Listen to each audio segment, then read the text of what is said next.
The Prince Warriors and the Swords of Rima, Volume 3 by Priscilla Shirer, Chapter 19. Questions. Manuel opened his front door to find Victor standing there, a backpack slung over one shoulder. "Hey, thanks for letting me come over. I wasn't sure you were coming. How did you even know where I lived?" "Oh, I asked Miss Stanton."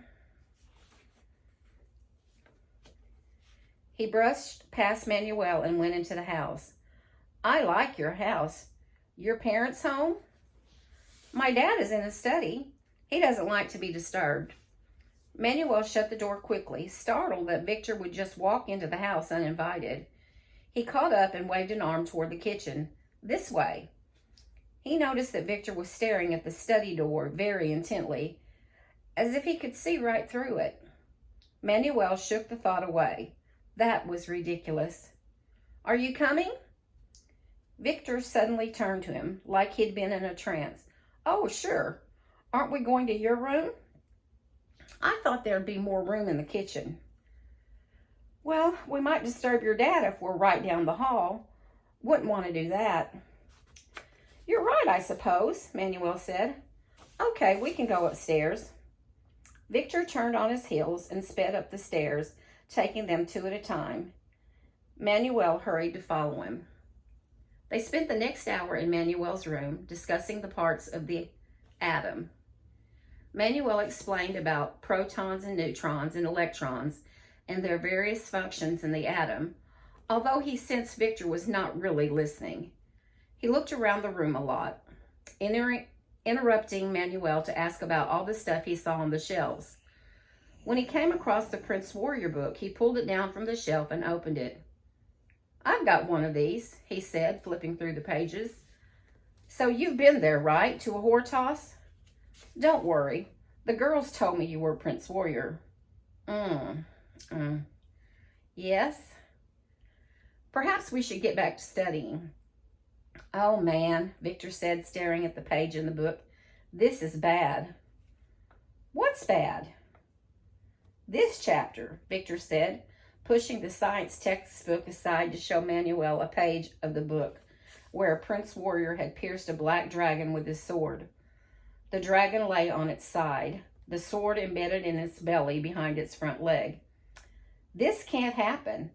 The Prince Warrior can't pierce the black dragon's armored hide with a sword, at least not enough to kill it." "Really? So you're saying this chapter is wrong?" "Well, not totally, just exaggerated. Kind of like a fairy tale." Fairy tale. The same words his father had used to describe the book. "So how does one defeat the black dragon then?" Manuel asked, leaning in. "Oh, it's actually impossible." Manuel thought about this. He remembered how Tannen had been pierced and fallen to his death. Perhaps it was true. The black dragon could not be defeated. Manuel felt a shiver run down his spine. "Here, if you want, I can take this book home and fix it for you," said Victor. "I can compare it to my copy and make the changes. There's not that many. You want me to?" Manuel looked at the book and then back at Victor. He was about to say yes when he thought of his father's book, all the changes his father had made, and how those changes might have rendered the book powerless to charge the Chris. It could be that Victor was right about the dragons, but Manuel would have to investigate for himself first. He gently pulled the book out of Victor's grasp. "I'll think about it," he said. "Okay, sure, no problem," said Victor. He glanced at the clock by Manuel's bed. "Oh, look at the time. I've got to go." Victor grabbed his backpack and headed for the door. "See you in school, Manuel. Thanks a lot for your help." After Victor left, Manuel sat alone in his room, poring over the Prince Warrior book. He had always thought this book was just a storybook, until he learned that it was how the swords were empowered. That had made it seem more significant. After all, so much of what happened to the Prince Warrior in the book had actually happened to him in a Hortoss. But now Victor was saying it was full of mistakes, and he seemed to know about these things. He closed the book, feeling disturbed by this thought. Then he saw that Victor's science textbook was still on the desk. Victor had left it behind. Great, Manuel thought. Now I'll have to lug that to school with me on Monday, along with my own books. Manuel? Mr. Santos' sharp voice from downstairs interrupted his thoughts. Manuel jumped up and rushed to the top of the stairs. What is it, Papa? I must go. Will you be okay by yourself for a short time? Yes, but what's the matter? A drill has been found. They want me to go and look at it to make sure it is suitable. I'll be back soon. Mr. Santos flew out the door, slamming it behind him. Manuel walked slowly down the stairs. He looked out the window beside the door, watching his father pull out of the driveway. Then he turned to the study door, which hung open. He took a breath and went in. His father's study was even more cluttered than Manuel's room. Open books lay on top of each other in big piles on the desk and the floor. Manuel sorted through the room, searching for his father's Prince Warrior book. It had to be here somewhere. Finally, under the desk, he found an old briefcase. It was dusty except for fingerprints on the clasp, indicating it had been recently opened. But the briefcase was locked with a 4-number combination lock. Manuel thought about what the combination might be. He tried his birthday and his father's birthday. Neither didn't work. Then he tried his mother's birthday, 0421. The case clicked open. Inside was the book. The covers seemed to have faded, so that the crest was hardly visible at all. He opened it and went to the page with the sword and the black dragon. He gasped. On the last page of that chapter, a prince warrior lay on the ground dead, a large dragon thorn piercing his chest, right through his armor. Manuel shut the book quickly, sweat breaking out on his forehead. Could it be true?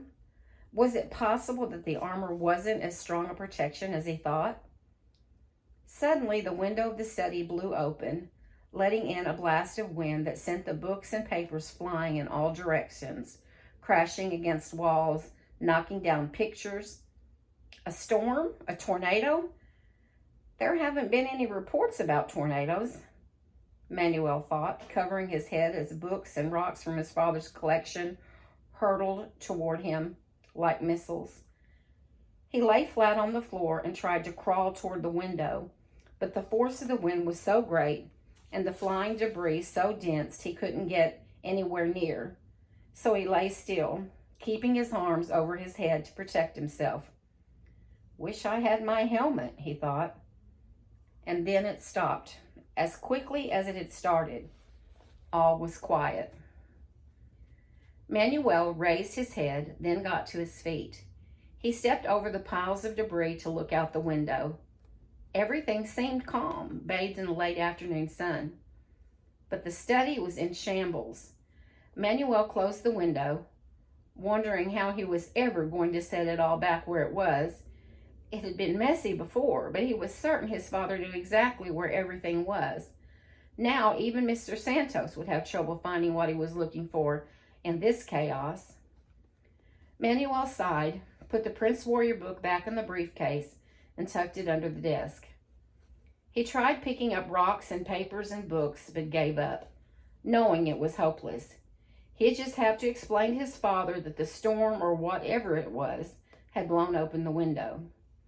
He left the study and saw that all the doors and windows of the house were also open. He searched the whole downstairs, shutting windows and doors and checking to make sure there were no damages. Everything looked fine, nothing out of place. The only room that seemed to have been disturbed was his father's study. Manuel frowned at this. It was very odd. He went back up to his room and stood in the doorway, his mouth dropping open. The window was open. All his favorite weird plants smashed on the floor. The desk had been completely cleared of everything. His books, his geodes, all of his favorite stuff had been knocked off the shelves and strewn all over the floor. How was it that only his room and his father's study had been disturbed by the wind? Manuel bent down to pick up his plants to salvage what he could. His poor Venus flytrap lay in a splatter of dirt and broken glass. It would be okay, but he'd need to find it a new pot. He picked up his books and started putting them back on their shelves.